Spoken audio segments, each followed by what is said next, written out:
Alright guys, I'm really excited to be going on with part 2 of this video series. Thank you for the amazing amounts of feedback. I waited with recording the second one because I wanted to listen to you guys. I've read all the comments, I replied to almost all of them. Basically, you guys just want to see more. And I want to see more because last time was fucking hilarious. I think that this time will be very funny as well. I think that I'm gonna spread them out because there is going to be so many insane 5, 10, 10, 20 hands.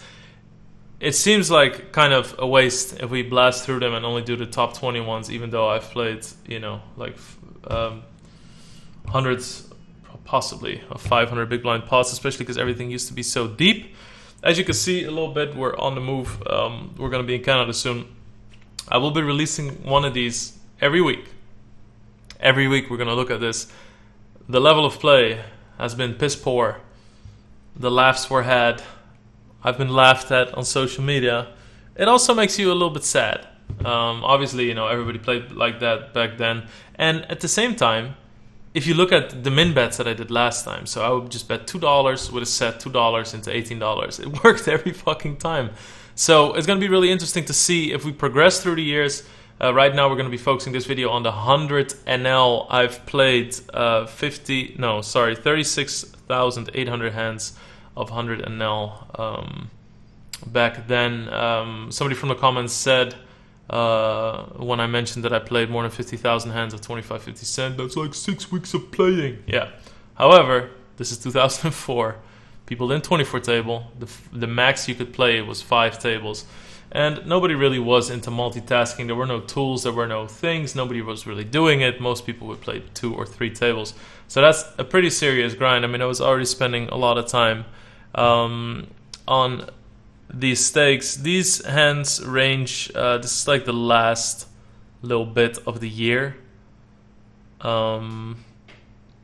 Yeah, it's mostly, there's some hands from May, which are probably, I have to say, are probably tilt or like some upswing. Maybe I was doing one on 25-50 cent, like I told you guys last time.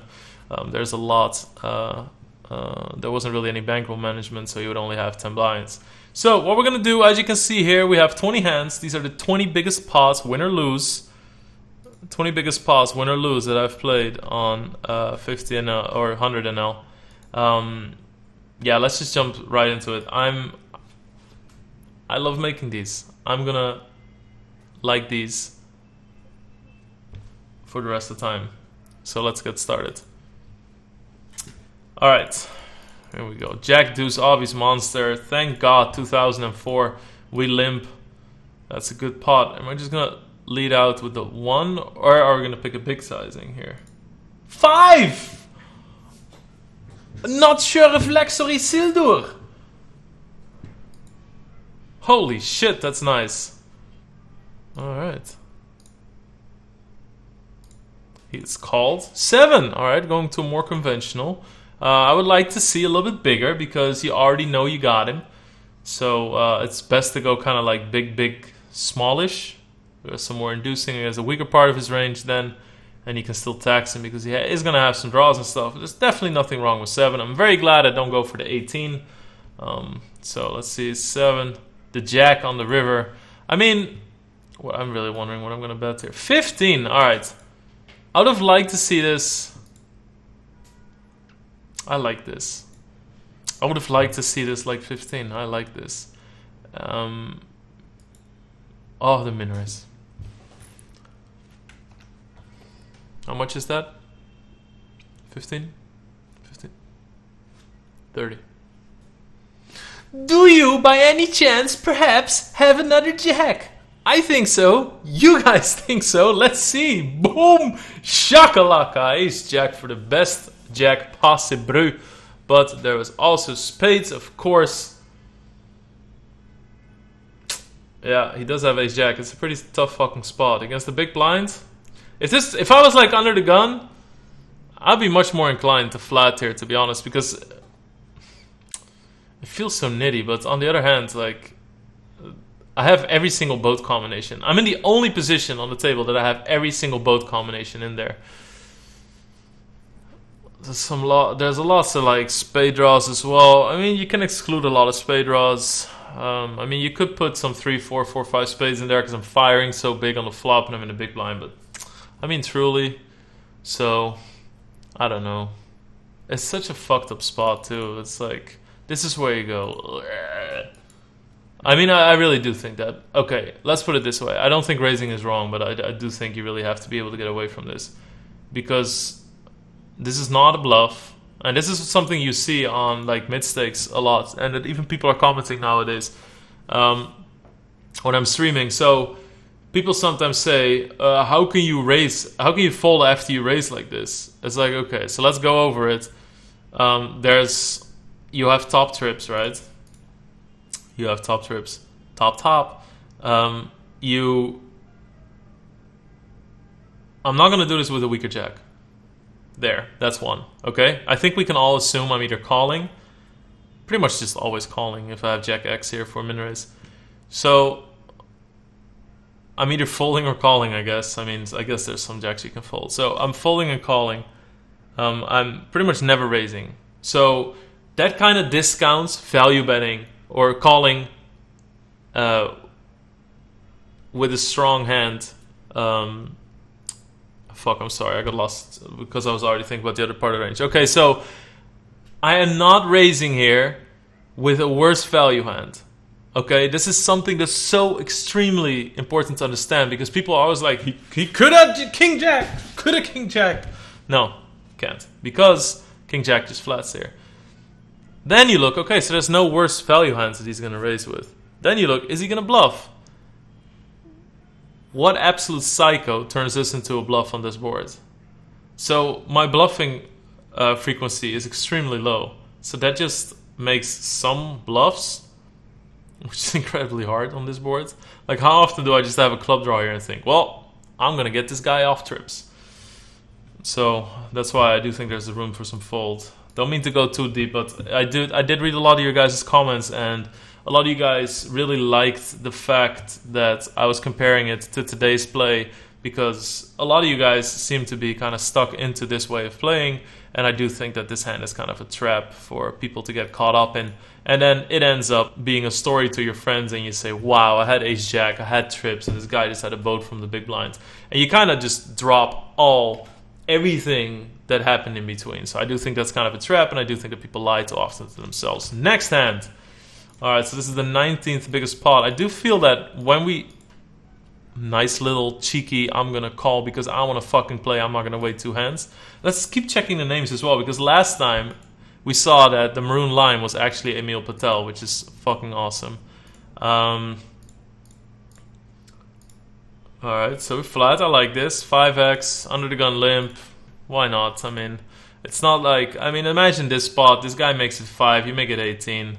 He makes it 40. Are you really going to be super fucking stoked about this situation with... There is this one to steal, so that does provide some action. But I do like the call, and now we get the under the gun min raise. How much is it? 4. 8. So he makes it 9, which is kind of incredible. And there's really no other reason to flat here.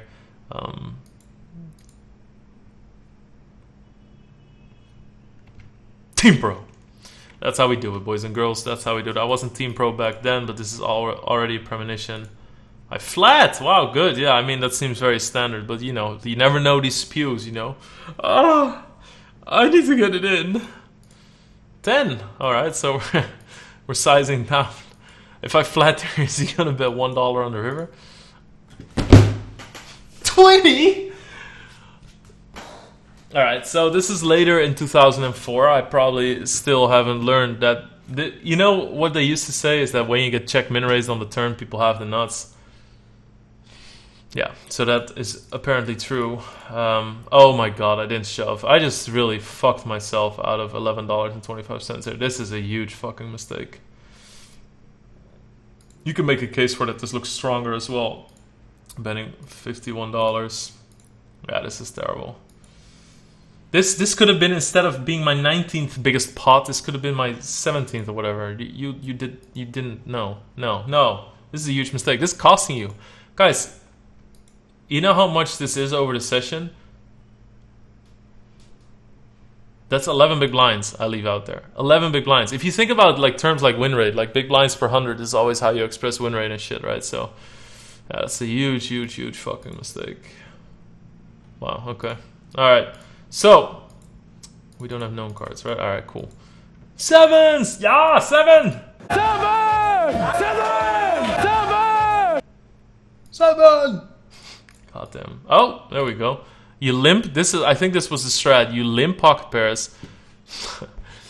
Well, at least I have to say though, it was balanced. We would limp with king, jack suited and stuff a lot too. So at least there is some sort of balance there. I don't know, man. But 7's always coming, so you might as well fucking raise it, because there it is.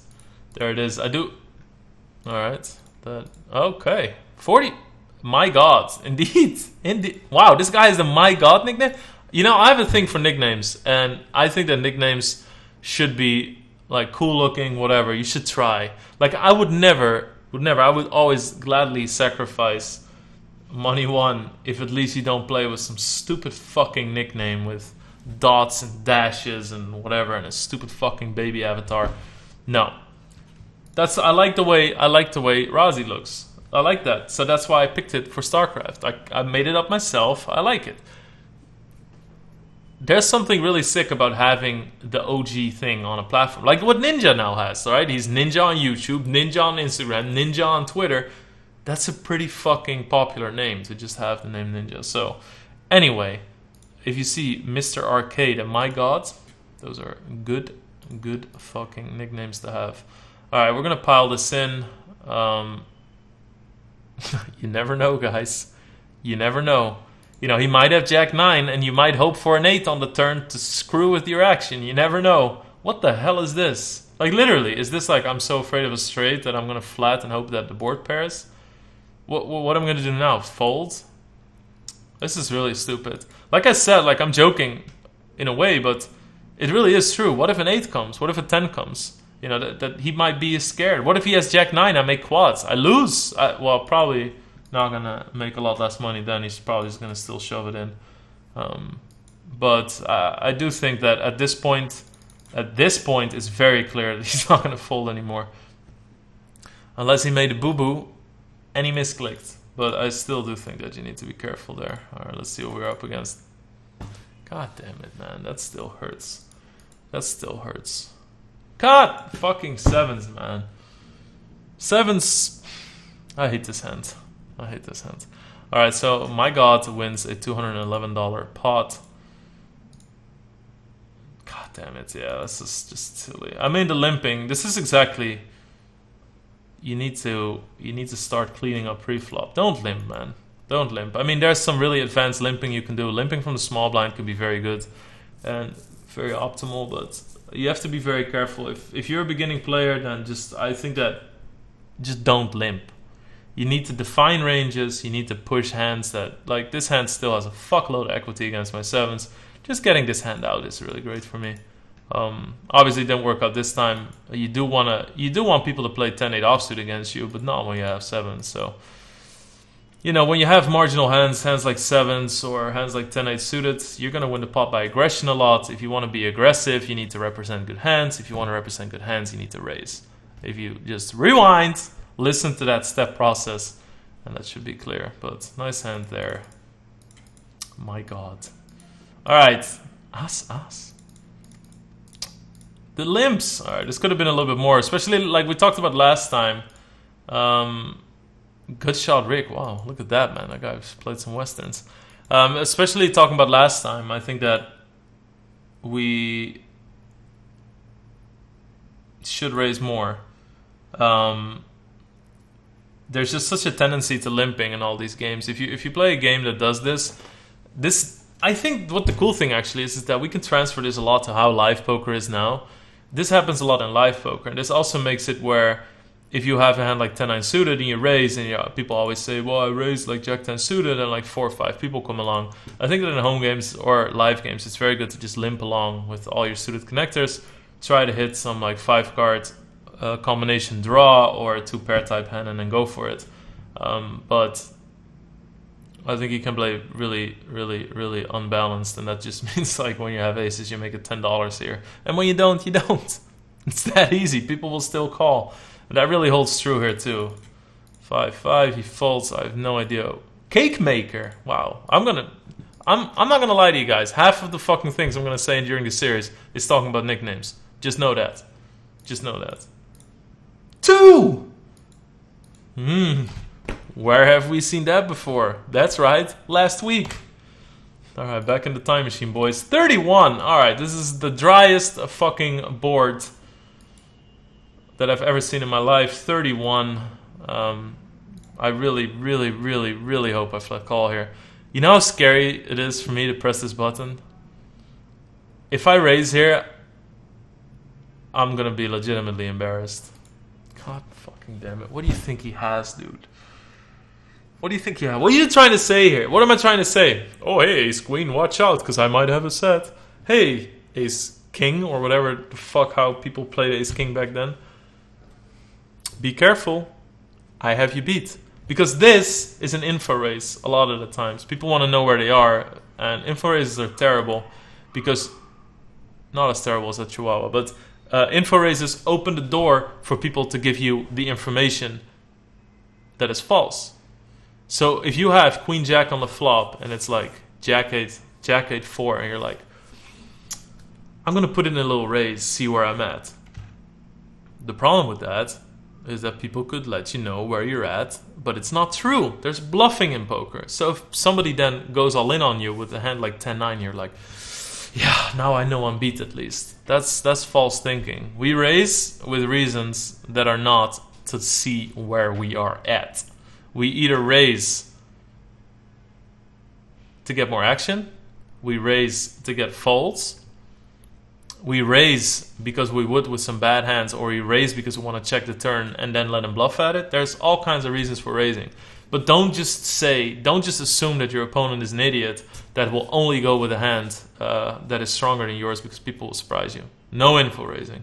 Like, it's kind of like, yeah, I mean, it's kind of a tutorial too. That's because that's what I was reading in the comments, so I will say what the traps are of this style of play. This is the worst thing I've ever seen in my life. The problem being, like I said, he's going to fold weaker aces. He's going to fold at 5, 6, 6, 7, all that sort of shit, or a random Jack 10 spew. Whereas if the turn is a queen and he thinks, oh, I have a double gut shot, I'm going to go for it now.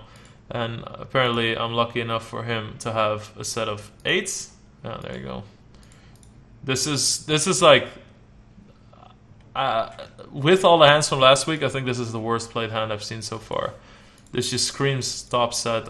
I do not deserve. This is one of those moments where if they fold, you feel so silly because you're talking to yourself. You're saying, well, I'm gonna call anyway, so might as well get it in. Like, what the hell am I afraid for, you know? It's very, very stupid. You're gonna make less against everything except for sets. Jesus, it's so much better to do even with a set of 4s because you don't block with aces combination, you don't block ace 8 as hard as you do now, so. Alright, next hand.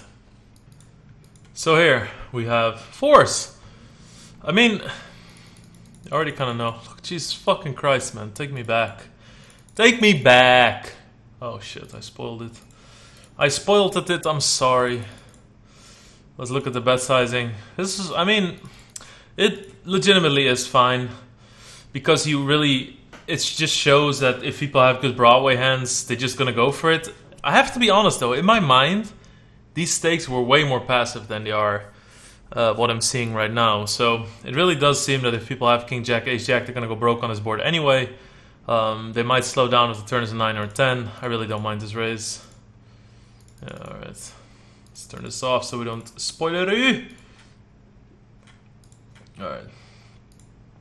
Well played. The little 4x from Poker Player 3. Are you the third guy ever on PokerStars? This guy's name is Folds? I'm the best. Yes, and I have the D, and I will fuck you. Alright, so, oof. Yeah. Oh, look at this. This I like. Now this I like. This I absolutely fucking like because this is really easy to balance with some good draws as well. So If you have ace-5 of clubs there, seems like a pretty decent move. Yeah, I like this a lot. I like this a lot. We do get called. We're going to be up against overpairs a lot. Wow, just smash him.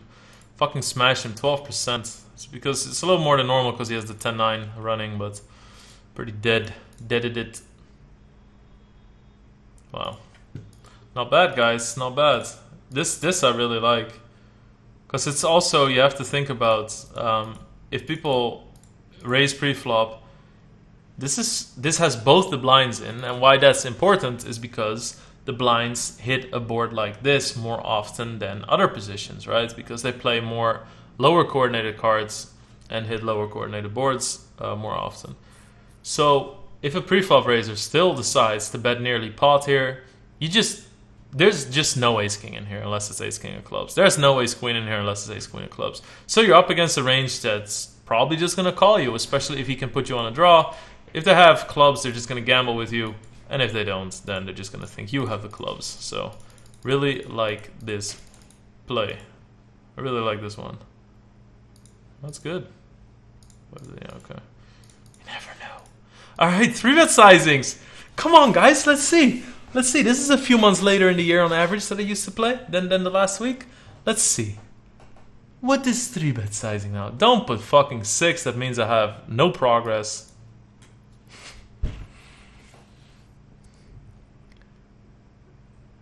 This is ridiculous.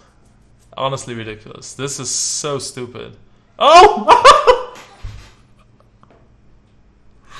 Alright, so lesson here. Lesson here is, guys, it doesn't matter if you're an idiot, as long as you're playing a bigger idiot. That's the lesson. It's no fucking way. It feels... God damn, this is scripted. Oh my god. Don't... If I make 12 here, guys... Wait, 18? Is it gonna be 18? If I make anything... 18 would be worrisome. If I make anything less than 18. I think I'm probably just gonna ship it, no? Alright. This is really bad. Oh, there we go. And we are all in. Up against kings. God damn, that's easy. Easy peasy Knight K. Not a bad name either.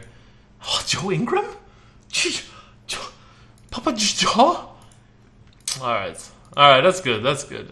Pre-flop sizings. Debatable. I think that you can go for this. This is really bad. It's more about this sizing that I'm talking about. You could go for this if it's heads up. You're making a mistake because a lot of his 3-bet bluffing gets way too good of a price. If you leave this $9 out, you're at $29.50. You're pretty much giving him 3-1 on a call. If you ever bluff with a 4-bet, which you should, people get too good a price to call you there. So that's probably not what you want to do. Interesting. Alright. Alright. 5. Yep, there you go. It's becoming too easy to read myself. I'm gonna flat here, am I not? I think I'm gonna flat. I actually don't disagree with the flat here. Good. Gonna be queen high. There you go. Poker's the min bet. The min bet. I took this from the trenches of the stakes, and I'm still trying my old tricks. I really, really, really hope I don't go all in here. It's less bad than with the set of aces, but it's close, honestly. It's close. I mean, what do I think I'm doing here? Like, what exactly do I think? Is this like... What is this? Does this in my mind look so weak that he could just pile in ace king here? I mean, the fact that I... Please check now. You see, there's some merit to this if I... Oh my god, I played so obvious. But it doesn't matter. It just doesn't matter. I mean, you can't blame the guy. This is... You would say a 4-bet pot pre-flop. Although it's debatable how we got to the 4 bets. Oh my god, man. This is like people just like fucking moving up from limit hold'em. This is so bad. It's so bad. Yeah. Alright, well, you know. Maybe okay, let's be devil's advocate here. It could be that once somebody clicked it back like that pre-flop, he made my 5, he raised it to 8. You could make a case for that. People only did that back then when they had aces or kings or queens or something. It's not. It's still bad. Alright. Yeah, it's still bad, guys. It's still bad. Alright, kings now. We're going down the ladder, or up the ladder. 7! 7! Yeah, it's always coming 7. Yeah, it's a game we play. 7. You see, we talked about this last time too. Like, look at the pricing you're giving people. Like, let's say this dude folds, right? I make him call $4 to win $12.50. He's getting 3 to 1. A little more than 3 to 1 on a call. It's just that you just can't give people odds like that. Also, you need to find a balance between where people will call enough but also fold sometimes, because you also want to bluff, right? This sizing doesn't serve either of those purposes. He's not going to fold, so it doesn't work for my bluffs, and my value hands don't get enough money because it could be more. There's no difference here between 8 and 7. If I make it 8 here, the action behind me will be exactly the same. So it's already better, right? There's no thing where 7 is the cutoff. Oh my god, we can't bet more than 7. Can you imagine? No, so just keeps, and I mean, you obviously develop your poker mind and your strategic ability over the years and advance in that thinking. But I feel like StarCraft should have taught me more than this. No, but for, oh my god, if I see 8 here. Okay, there we go. This is one of the first times that I finally see that I'm picking some up. The set of 4s on the 8-7-4 with 2 clubs was very good to see. Good job, Padawan. There we go. Guy is out. Let's see how scared of a set I am. 25. Now this. Whoa, what? No. Oh, okay. That's weird. All right, Flamdip was like, I'm calling. Oh, I know I'm safe. There's absolutely no reason to fire here. If I have a hand like Ace King, Ace Queen, anything fucking clowny, I'm just folding. If I have 10s and... That's one thing. If I have 10s and jacks, there's a big chance that I'm checking here, which would lose him some action. Does this guy just fucking limp? Jeez, he limp call the 3, whatever. We're not even gonna try. Yeah, that's crazy. Alright, next hand. Next fucking hand. We go back to what I said earlier. If you want to play debatable hands, play them aggressive because you'll have a chance to win the pot because you play your good hands aggressive. This is about as predictable as it gets. Yeah. Oh, okay. Well, let's see. Let's see how I over... Not bad.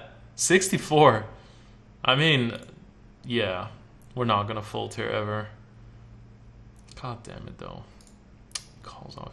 I don't know. I'm not sure about this one. Jesus fucking Christ, that's insane. That's insane. This guy just managed to fucking pile in 100 big blinds. 110 big blinds. Just pile it in. Probably within 5 seconds. Oh, there we go. My hands are tied. My hands are tied. 5 times. Yep. My hands are tied. 100 big blinds. Put a queen. Actually, don't put a queen. Alright, nice. This is absolutely fucking suicidal. It's crazy to play like this. Also, you play your 9 in a way where it just doesn't have any value anymore, because you're never gonna get action from worse with the way that you're playing your 9. So you're turning a pretty solid hand on this board into you're turning it into a bluff, which is really bad. You should almost never turn good showdown hands into a bluff unless you are very advanced. Damn. But thank you. Thank you for the present. Alright. Kings. Wow, we're just playing solid hands now. I don't mind the flat of the 5x. You don't know. There's a guy with 14 here. There's a guy with 46 here. 30 here. Very short table. I will 100% guarantee you that's not why I flat called with my kings, though. So I could say there's good reasons for it, but I probably didn't do it because of one of those reasons. King high flop. No. Interesting. 10, 20. Now this is so bad it makes me mad. Yeah, this legitimately makes me mad. It's just way overplaying. I'm pretty much wrapping a bluff for a 10. So again, like if I'm gonna get a lot of action here, am I happy with my kings? I mean, fuck, guys. I don't even know. 25. I legitimately think that this... I'm almost hoping for a fold here. That's what would happen nowadays. He has jacks though. I mean, this makes me scratch my head so much. This is kind of funny because honestly I feel that this is one of those hands where I'm not sure if I was just very correct in reading it here. Like, how much did he bet on the fucking flop? 10? Half pot? Min raise? I mean, what tells me he doesn't have a 10 here? Like, I play it so strong that it's so hard for him to have a weaker pair that is just gonna call all the way, right? I mean, this is a pretty fucking shitty call too, but if people make shitty calls all day, then this is a fine play, because then by being too scared of a 10, you're just gonna lose value against 8s and up. We'll find out, guys. This series is a journey for me too. We'll find out. We'll find out. So I win against jacks here. So far, so good. Am I gonna... Like, I'm legitimately... Am I gonna lose hands? These dead blinds is just... Johnny Locks. These dead blinds are just... Tony Two Toes. Holy shit. Fucking Mafia was playing back then on Stars too, huh? Alright, so 4x, this is kind of fucking crazy. All these dead blinds. I mean, it legitimately didn't matter. Now this, this is something I could do these days. Holy shit. Look at you. Alright, so now we're going to go into the I'm going to overplay the shit out of my set territory again. And induce small betting. Does work.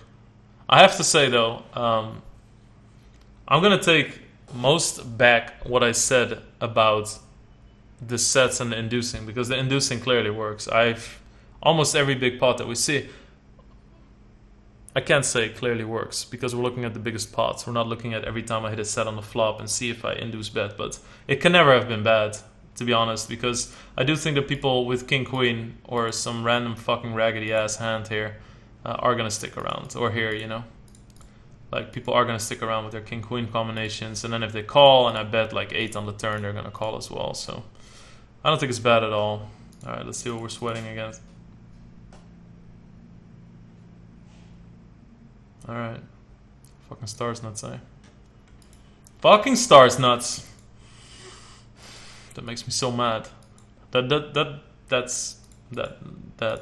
you go, 9s, yeah. That makes me mad. Stars nuts strikes again, guys. Kappa. Alright. Next hand. This is the 8th biggest pot I've played. Lots of pairs, man. This is just what you did, huh? Set mining the shit out of people. Can you just fucking flat one hand, dude? Just... This fucking raising. But, I mean, it works. Am I gonna bet 20 now? This, like, I seemingly had a problem. There you go. I had a problem putting people for their full amounts, but it's working. Jesus. Alright, well... Sets are strong. Sets are strong. Not much to say about that one. Look at the dead blinds again. No fame for me. Well, you didn't expect that one, did ya? Huh? 14 years later. No fame. Are you crazy? I do remember that Red Pepper had a... fuck is his name? Greg Raymer picture with the crazy eyes, the hypnotic glasses. And then somebody at the table said something about his picture, and I was like, who is that guy? And it's like, don't you know he won the WSOP this year? And I was like, what's the WSOP?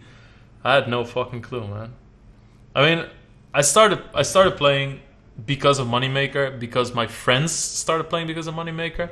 But I would still say that I started playing poker because of esports people. But it was indirectly so, but... In 2004, 2000... Yeah, this hand is... Wait. This hand is from 28th of August. 28th of August, 2004. That's like 3 months after, or 2 months after Greg Raymer won the WSOP. Momentous occasion for him. Alright, 5. I like this. Get the dead money. People are also way more likely to defend if they put in a little dank dead blind. Oh, no! Alright. Alright, here we go back again to overplaying good hands. You know what the problem with this is? Especially with my sizing too. If I make a 30 here, he's just not gonna call me with a hand like Queen Jack or something, or Ace 8 or whatever the fuck he has for a bluff, right? So what my bet does is it pushes all his bluffs out, and that's something you don't want to do. It's okay to be very aggressive in certain spots and seemingly overplay a hand like trips, but then you have to know that your opponent might flat you here, and yeah, that's just not gonna happen. Oh my god. You see, now it's become scary already. And it's the same thing as with the 10s. 50. Is it really just this simple? Jesus. It really is like this, isn't it? There's just no... People just look... King, 8, 3 pair. Kona, is this really just what it's like? I'm starting to think that not raising the flop here might actually be a huge mistake. I do think it does teach you a very bad... It's like, you're not going to tell me that people never bluff either.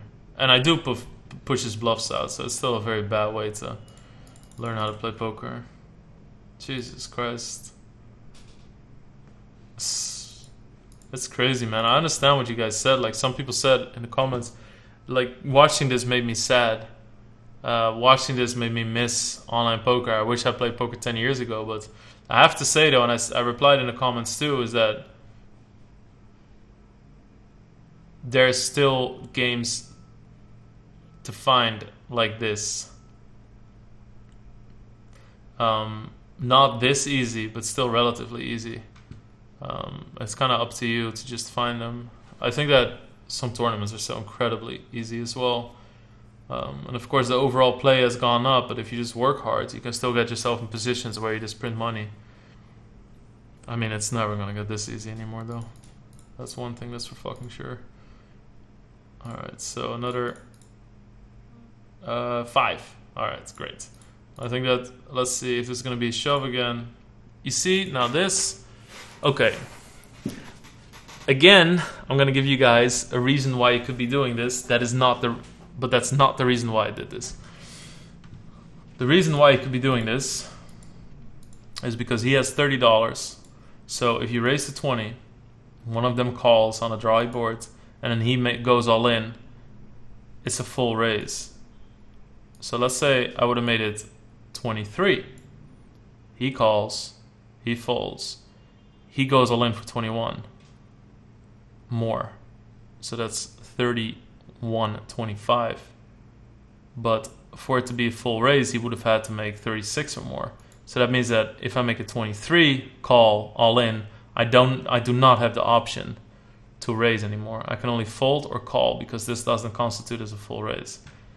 This in PLO is more important than anything than in any other game, because PLO is pot limit and it's a big bet game, and you need to be very aware of making the pot as big as you can for people behind you, or at least threaten it. That's why on boards like this, it's much better in PLO to min raise or to make it, you know, whatever, 20-50. Because then if it goes call when somebody has a hand like Jack 10-9, fold, all in, you can pot it. In PLO, this is extremely important. This goes back to pre-flop as well. You always want to make sure that if there's a short stack involved, you have the potential to just pot somebody out of it. And you will get a lot of folds too, because good players will realize it, so you can push people out in very smart ways. You can also do it with some lower equity hands just by that threat, you know. Anyway, so this is all not why I did this. I have no fucking idea. Here, you see, problem. This is problem. This might be problem. 25. I mean, I actually don't mind this. A 9 is... I mean, I do think that this is a flush draw way more often than just 6x, I think. It's just a very passive way to play 6x. Whoa! Whoa! Whoa! Calm down, soldier! What a gangster-ass value bet. You see, now this I like, because regardless if this is working or not, it does show that I'm kind of with the all-in with the 4s. I still think that the kings against jacks, the way I play the aces on king 6-6, I still think that I'm going a little bit more into marginal territory.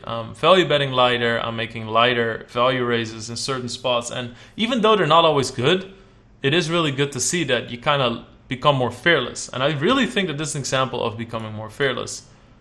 Look at that. Now that is fucking max ass value. Do I agree with it? Probably not. Because I'm pretty much saying I have a 6, and it's really hard for me to not have anything on this board. So this is one of the worst calls I've ever seen in my career. I'm sorry, Ivanovic. I'm kidding, but he must have put me on Miss Diamonds or some shit. I don't know. But this is too marginal. But however, one of the first times with those 4s that we're going over these hands during this series, and that we're starting to see some more marginal play. Huh. Interesting. No cards are off. Just checking. It's very shitty if we have spoilers. 10. Alright, at least let's think of the positives here. At least it's not 8. God damn it, it's Cali Kings. Oh my god, is that Tupac and Dr. Dre multi-accounting? Bro! Flat.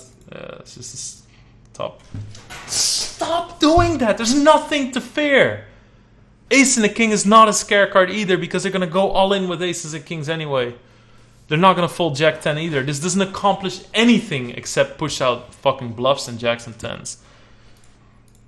Oh my god, yeah, lock it up. What do I do here? A 1! Look at that. That's from my playbook. Whoa, 25. You see, I have this fucking habit. At least I bet my full stack. Mother.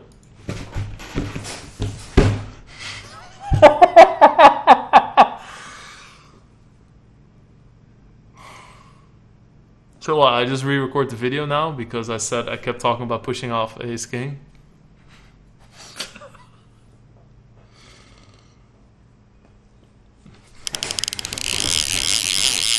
It's like, what the fuck? Did I just reel them in like that? Oh man, Raphael. Love the nickname, bro, but holy shit. Alright, so apparently you just min raise and raise sets. Because if people have ace high, they're gonna go with it. That is fucking hilarious. Wow, I have to eat my words here. Jesus, I must have been so fucking happy. When was this hand? 15th of August. August was a good month, apparently. Wow, okay, next hand. $280 stack? Poopy pants? 7 always. Oh, this is the God spot. Too bad he doesn't call. God spot. Oh! Yeah, he's just gonna ram it into. Boom! There you go. Of course! Of course. Again, not bad. Alright. Boom! 7 always coming. 7! Easy! Wow, look at this pop, man. Look at this pot. $234 fucking pot. $405 stack. Don't act like it's peanuts, guys. Fucking $400 stack. That was probably... This is probably 2 times my bankroll that it was 3 months before. This is the swingy grind, man. 7 always fucking coming. 4 as well. Lots of 4s in this top 10. Or top 20.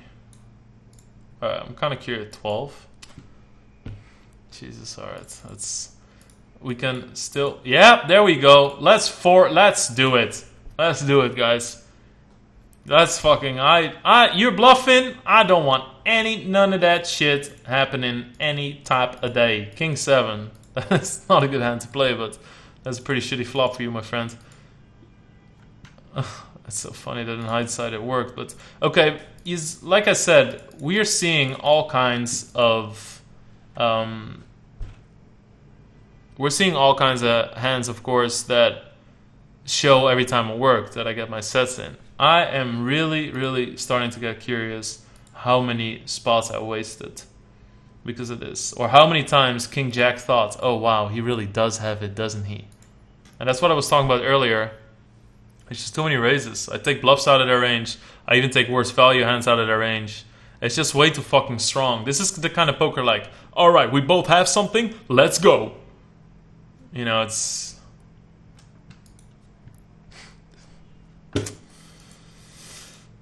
Silly Billy. I do win it though. I mean, it is kind of incredible how easy it is to get the pots all in. 3. The induced bet. Here it comes. Here it comes. Don't put a diamond. It's okay. Oh, 10. Let's try this again. You know, only 5 people.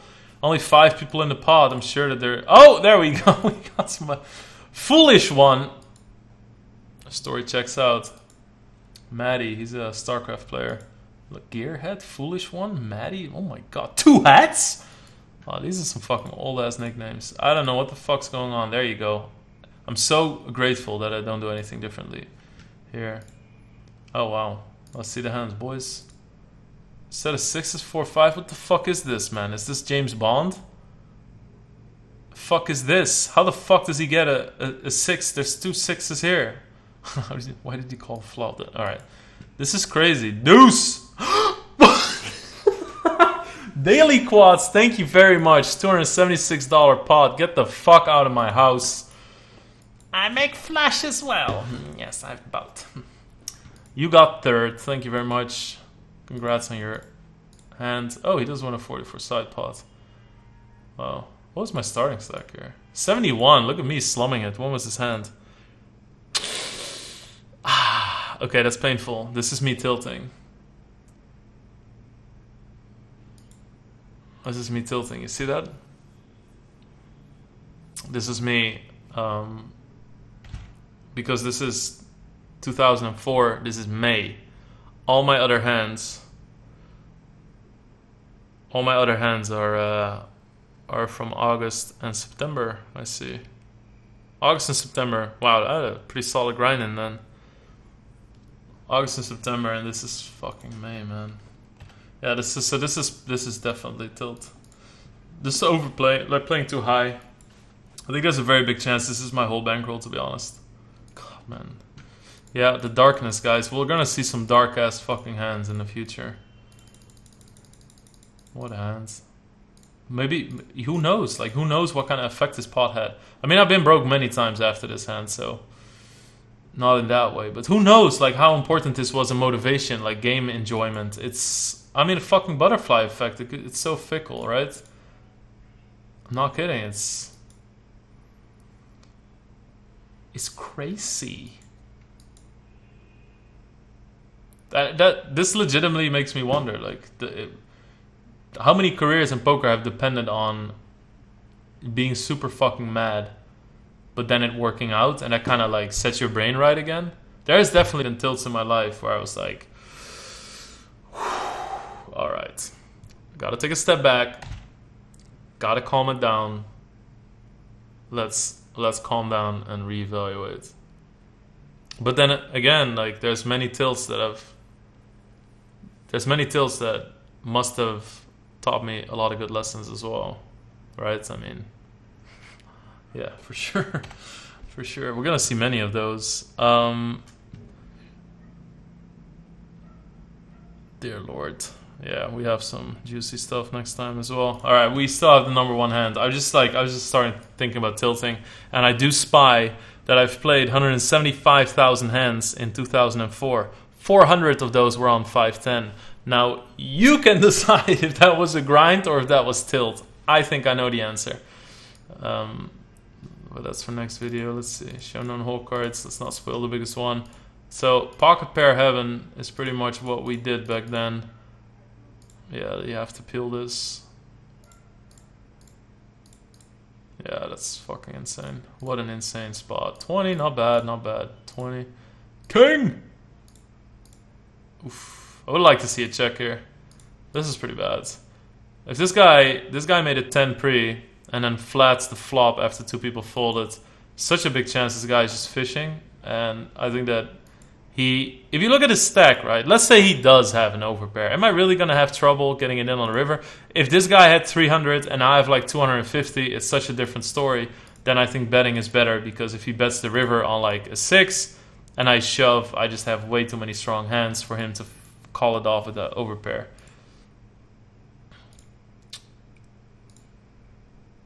I mean, am I gonna eat my words again because he does have ace king here, or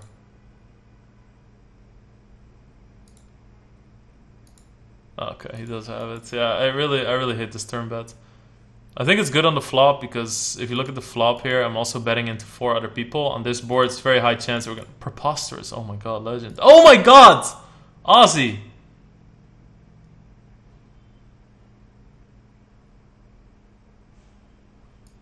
This is Aussie chic. Holy shit. Wow, this is crazy. These are 2 legends on the 5-10 and higher. Alright, so... I always loved this nickname. So I think that the flop bet is good, but at this point you just need to realize, you know, I have ace king, ace jack, king jack, all that stuff. Queens, aces, kings are going to pay you off on the river anyway. You really need punts in here from like king, queen, ace, queen, that sort of stuff. So I think checking would have accomplished that, but he had queens and not much he can do, which makes me a $160 profiter from this hand. $290 pot. So this is the biggest pot I've played during my regular grind in 2004. Holy shit. And I grinded almost a full year. So I was very low on expenses. I would just grind my ass off. I could say that, but we are definitely going to be looking at some very interesting hands next time. So I think that this is going to... I'm not, like I said, I want to make plenty more videos from 1020, 510, all that stuff. I think it's a huge waste. If we look at a year like 2007, I think it's a gigantic waste to just grab 10 or 20 hands from 1020. I might even differentiate between full ring, heads up, and 6-max.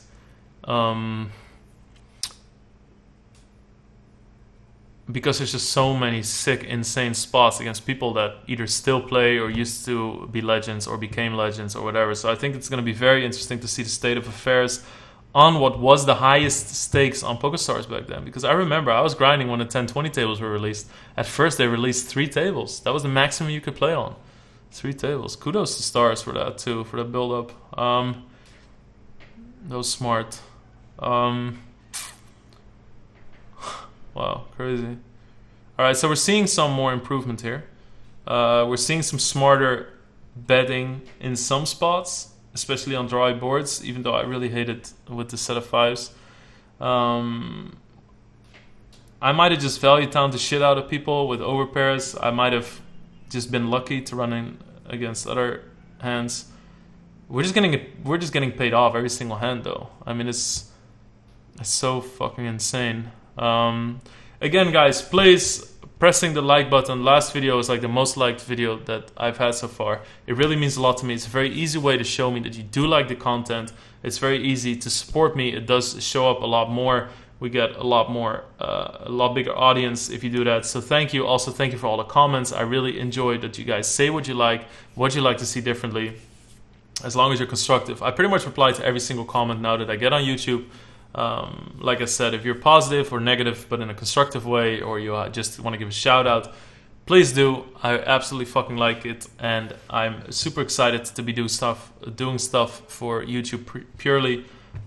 As you can tell from the last sentence, the stuff is not scripted. I just turn on the camera and I just look at the hands. I haven't looked at these hands in forever. The next episode is going to be awesome. The next episode is going to be only hands that I played above my bankroll, on tilt, scared money, tiny little legs. I guess I've never been tiny, but tiny little legs with a fucking wooden sword, fighting people that play 5-10 exclusively. Yeah, I don't know. This content is... I'm so stoked that you guys like this, because this content is one of the most fun things for me ever. Gonna be on a Twitch grind within a week. As soon as you guys see this, Run It Up Reno will almost have started. Will be really awesome to see you there. I'm going to be there on the 30th. I'm going to be hanging out there the whole time. I also have all my PC stuff in order. It's going to be a fucking amazing spaceship flying out of Canada, low ping, maximum velocity. Everything's going to be working. So again, click the like button, click the subscribe button. It just propels us to make more of these videos. So thank you for watching. See you next week. I mean, do I say see you later this week because there's going to be another video, or see you this week? Alright, see you next time. Peace!